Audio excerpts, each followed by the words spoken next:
మొత్తం ప్యాడిన్ ప్రపంచానికే వడ్ల ఆదర్శమని. అధ్యక్ష, కాళేశ్వరం కూలిపోయిన తర్వాత మొన్న జరిగిన వానాకాలంలో 1,56,00,000 మెట్రిక్ టన్నుల ఒడ్లు పండించినము. అది శ్రీరామ్ సాగరు, శ్రీపాదర, ఎల్లంపల్లి, శ్రీశైలము, నాగార్జున సాగరు, జూరాల, భీమా, కల్వకుర్తి, నెట్టంపాడు, కోయిల్ సాగరు, మంజిరా, అదేవిధంగా ఇక్కడ ఉండే ప్రాజెక్టులు అన్ని ఆనాడు కాంగ్రెస్ పార్టీ లేకపోతే నిజాం సర్కార్ కట్టిన ప్రాజెక్టుల కింద 1,56,00,000 మెట్రిక్ టన్నుల ఒడ్లు మనం పండిస్తే ఈ గొప్పతనం అంతా తీసుకెళ్లి ఫామ్ హౌస్లో వండుకున్న వాళ్ళు వాళ్ళ ఖాతాలు రాసుకుంటారు. అధ్యక్ష, ఎట్లా అధ్యక్ష? అబద్ధాలకు కూడా అర్థం ఉండాలి కదా అధ్యక్ష. అబద్ధాల పోటీ పెడితే వాళ్ళే 1, 2, 3, 4 1 నుంచి 100 వరకు అవార్డులని వాళ్ళే కొట్టేసేటట్టున్నారు అధ్యక్ష. ఎట్లా అధ్యక్ష ఇది? అందుకే నేను ఈరోజు చెప్తున్నా అధ్యక్ష, ఇట్లాంటి అబద్ధాల పునాదుల మీద మళ్ళీ మీరు గెలవరు. ఇట్లాంటి అబద్ధాలు మీరు మానకపోతే పార్లమెంట్లో గుండుసున్నిచ్చిర్రు. తర్వాత ఎన్నికల్లో అభ్యర్థులు పెట్టుకోలేని పరిస్థితి వచ్చింది, పోటీ చేయలేని పరిస్థితి ఉంది. పార్టీ కుప్పగూలినాక కూడా ఇంకా అర్థం చేసుకోకుండా ఇంకా శిథిలాలలోనే ఎత్తుక్కోవాలని, మా తాతలు నేతులు తాగినరు, మా మూతుల వాసన చూతురాండని ఈ గొప్పలేని అధ్యక్ష. పొంకనాల పోసిగానికంటే 3 ఎడ్లుంటే 36 దొడ్లు ఉన్నాయని చెప్పిండంటే వెనకటికి. ఇట్లనే ఉన్నది అధ్యక్ష వీళ్ళు చెప్పుకునేది. ఏందుంది మీ దగ్గర? ఏందుంది? అన్ని పోయినాయి. ఏం మిగల్లా? మీరు తెలంగాణకు ఏం మిగిల్చలేదు, మీ దగ్గర కూడా ఏం మిగల్లా. ఇప్పటికైనా మర్యాదగా నన్ను ఉండడం నేర్చుకోండి. మర్యాదగా ఉంటేనే ఏమన్నా ఉపయోగం ఉంటుంది. ఆ రోజు న్యూయార్క్లో అక్కడెక్కడో దీన్ని కాళేశ్వరం గురించి అడ్వర్టైజ్మెంట్ ఇచ్చారు. ప్రపంచంలో 8వ వింత అన్నారు. ఏమైంది అధ్యక్ష? వింత 3 ఏళ్లలో కుప్పగూలింది. ఇప్పటికైనా నా రిక్వెస్ట్ ఒక్కటే, వయసు ఉన్నది సరే, మీరిద్దరు ఆడ ఆశ పడుతున్నారు, పెద్ద మనిషి వదిలేటట్టు లేడు. మేమందరం కూడా పెద్ద మనిషి ఉంటేనే బాగుంటుంది, ఇలా చేతికిస్తే ఏం చేస్తారో తాడు బొంగరం లేకుండా అని తెలంగాణ సమాజానికి ఒక భయం ఉంది. వాళ్ళిద్దరు పోటీ తెలంగాణ ప్రజల సాగుకు వచ్చింది అధ్యక్ష.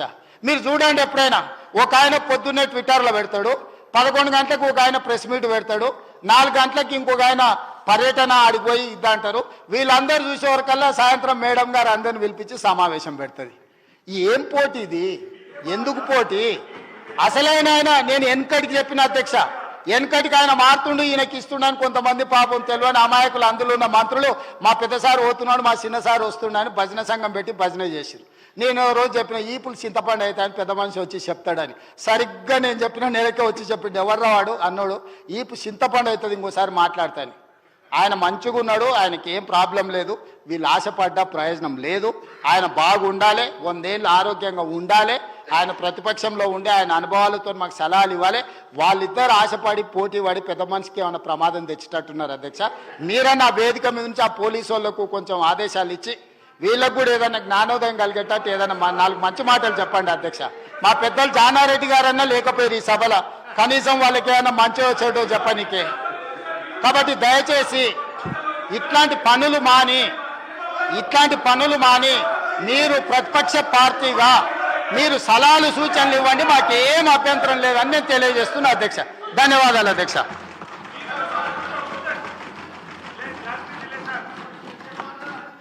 కేటీ రామారావు గారు ఇవ్వండి సార్, క్లారిఫికేషన్ ఇవ్వండి సార్. ముఖ్యమంత్రి గారు మాట్లాడినారు కదా, వారి గురించి కూడా మాట్లాడినారు, ఇవ్వండి. తర్వాత ఇస్తా మీరు మాట్లాడండి. అధ్యక్ష, మరి రిప్లై అయిపోయిందా సార్? లేక రిప్లైయా ఇంటర్వెన్షన్ ఏంటి సార్? ఇది రిప్లై ఇచ్చిండ్రా? ఇది ఇంటర్వెన్షన్ అయింది. రిప్లై ఇస్తాడు. గంట 20 నిమిషాలు మాట్లాడింది సార్. అధ్యక్ష, నేను ఒకటే రిక్వెస్ట్ చేస్తున్నా సార్, ముఖ్యమంత్రి గారికి ఇంత ఫ్రస్ట్రేషన్ పనికిరాదు. రిప్లై ఇవ్వడానికి వారు జీవితంలో మాకు ఇప్పుడు కాదు అధ్యక్ష, 2009 నుంచి చెప్తున్నాడు ఆయన. నేను ఆడ కూర్చుంటా అన్నాడు, కూర్చున్నాక కూల్ కావాలి కదా అధ్యక్ష. మరి ఇప్పుడు ఎందుకింత ఫ్రస్ట్రేషను, ఎందుకింత నిస్పృహ, ఎందుకింత ఆవేశము మాకైతే అర్థం కావట్లేదు అధ్యక్ష. ఈ ముఖ్యమంత్రి గారిలో ఒక అపరిచితుడు అధ్యక్ష. ఎందుకంటే బయట చెప్తాడు అధ్యక్ష, మన రవీంద్ర భారతిలా మనం ఎవడు నమ్ముతలేడు, మనకు అప్పు ఉడతలేదు, ఎవడు నమ్ముతలేడు, దివాలా తీసామని బయట చెప్తాడు. ఇక్కడికి వచ్చాము 1,58,000 కోట్ల అప్పు చేసినా రొమ్ము విరుచుకొని చెప్తున్నారు. మాకు అర్థం కావట్లేదు అధ్యక్ష. ఆయన కరెక్టా, ఈయన కరెక్టా, రాము ఆర్ రెమోనా, ఎవరు కరెక్టో తెలుస్తలేదు అధ్యక్ష. ముఖ్యమంత్రి గారు చెప్తున్నారు, నేను 18 గంటలు పనిచేస్తున్నా, నేను బ్రహ్మాండంగా పనిచేస్తున్నా, ఒక్కరోజు సెలవు పెట్టలే, నేను 40 సార్లు కాకపోతే 400 సార్లు పోతా ఢిల్లీ. పో అధ్యక్ష, నిన్నెవరు వద్దన్నారు, బ్రహ్మాండంగా తిరుగు అధ్యక్ష పెట్టుబడులు వస్తున్నాయి దావోస్లో ఒకటి మించి ఒకటి 1,78,000 కోట్లు 40,000 కోట్లు తన్నుకొని వస్తున్నాయి. సంక్షేమం అద్భుతం, అన్ని అయిపోయినాయి 5 గ్యారంటీలు. మరి ఎందుకు అధ్యక్ష ముఖ్యమంత్రి గారు 71,000 కోట్ల ఘాటా పడ్డది, ఖతమైపోయింది, మా 71,000 కోట్ల అంచనాలు తగ్గిందని గన్పూర్లో చెప్పింది, స్టేషన్ గన్పూర్లో. ఎందుకే అంటున్నా అధ్యక్ష నేను, ఓదికేమో పైసలు లేవంటారు అధ్యక్ష, ఉద్యోగులకు డిఏలకు పైసలు లేవు, 6 గ్యారంటీలకు పైసలు లేవు, తులం బంగారంకు పైసలు లేవు. కానీ మళ్ళీ ఇదే ముఖ్యమంత్రి గారు ఏం చేస్తారు అధ్యక్ష, బ్రహ్మాండంగా ఫ్యూచర్ సిటీ హెచ్ఎండిఏకు 20,000 కోట్లతో టెండర్లు, జిహెచ్ఎంసీలో 7,000 కోట్ల టెండర్లు, వాటర్ వర్క్స్లో 14,000 కోట్ల టెండర్లు, కొడంగల్ లిఫ్ట్ ఇరిగేషన్లో 4,400 కోట్ల టెండర్లు, ఫ్యూచర్ సిటీలో 6 లైన్ల మెయిన్ రోడ్డు 2 వైపులా 2. ఒక్క యాసంగి పంటకు రైతు బంద్ వేయడానికి 9 నెలల ఆనాటి ప్రభుత్వం తీసుకున్నది అధ్యక్ష. వీళ్ళ చరిత్ర ఇక మీ కరోనా వచ్చిందో ఇంకా మీ కర్మ కాలిందో నేనేం చెప్తా కానీ 2020-21 అధ్యక్ష 25/12/2020 నాడు మొదలుపెట్టి 22/4/2021 4 నెలలు పట్టింది అధ్యక్ష. 2020-21 సంవత్సరంలో యాసంగి పంట. 2022-23 అధ్యక్ష 21/12/2022 నాడు మొదలుపెట్టి 10/4/2023 4 నెలలు పట్టింది అధ్యక్ష.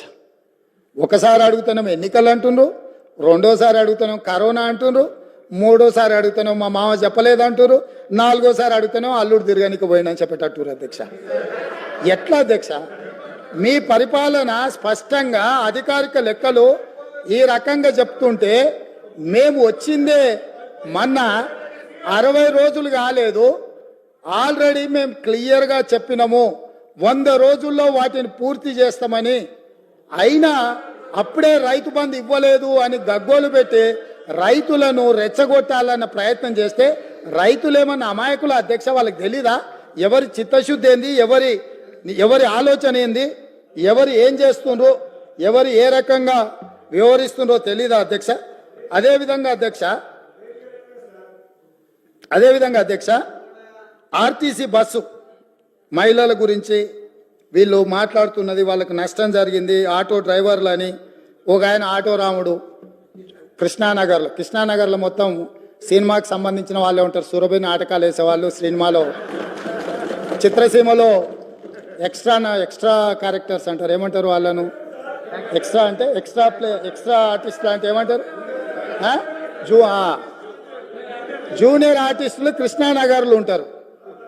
టీఆర్ఎస్లో ఒక జూనియర్ ఆర్టిస్టు ఆడేదో సమావేశానికి పోయిండంట, ఆడ ఆటో కనిపించిందంట, ఆటో ఎక్కి ఆటో రాముడు ఆఫీస్కి పోయిండంట.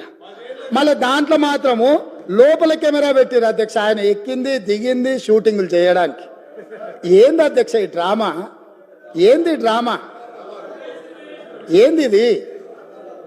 మేము ఈ తెలంగాణ సమాజంలో ఉన్న ఆడబిడ్డల్ని హక్కున చేర్చుకోవాలన్న ఆలోచనతోని, ఒక మంచి ఆలోచనతోటి ఆర్టీసీ బస్సుల్లో ఆడబిడ్డలకు మేము ఉచిత ప్రయాణం కల్పించినాం.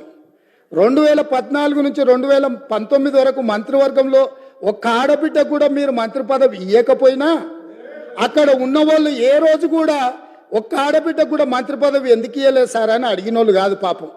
ఎందుకంటే అడిగేంత సాహసం చేస్తే వాళ్ళకి ఆ ఉండే ఉద్యోగం కూడా ఉండదన్న సంగతి వాళ్ళకి తెలుసు. కాబట్టి వాళ్ళు మంత్రి పదవులు ఇవ్వకపోయినా కోట్లాది మంది ఆడబిడ్డలకు మా పొన్నం ప్రభాకర్ గారు మేము మొదలుపెట్టిన బస్సు ప్రయాణాన్ని టోటల్గా ఆడబిడ్డలందరికీ కూడా చెప్పి ఉచితంగా బస్సు ప్రయాణం ఇస్తే దాదాపుగా అధ్యక్ష ఇప్పటి వరకు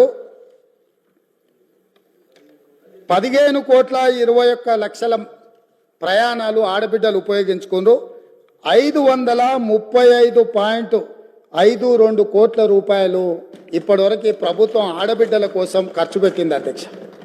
ఒక మంచి పని చేసినప్పుడు అభినందించడానికి నోరు రాకపోయినా ఆ నిర్ణయాన్ని వ్యతిరేకించుకుంటూ నిరసన తెలుపుతూ ఒక ఆటోని తీసుకొచ్చి అక్కడ తగలబెట్టింది అధ్యక్ష. కిరాయి పైసలే వెళ్తలేవు, సంసారం నడుస్తలేదన్న ఆటో డ్రైవరు ఆటో తగలబెట్టిందంటే ఆటో తగలబెట్టడానికి ఎన్ని పైసలు కావాలి అధ్యక్ష? ఆటో రౌండ్ ఆటోలో ఎక్కి తిరిగిందంట, ఆయనకు ఇంకొక ఆయనకు ఆటో ఖర్చులు వెళ్ళదంట, ఆయన తీసుకొచ్చి ఆటో తగలబెట్టిందంట.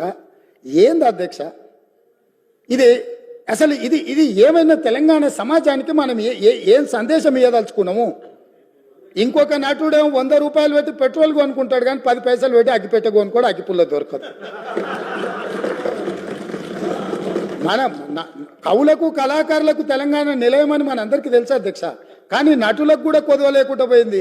ఒక్క నటుని కూడా మెతుకుతే ఇద్దరిద్దరు నటులు దొరుకుతారు అధ్యక్ష. ఈ ప్రభుత్వం నడుపుతున్న విధానాన్ని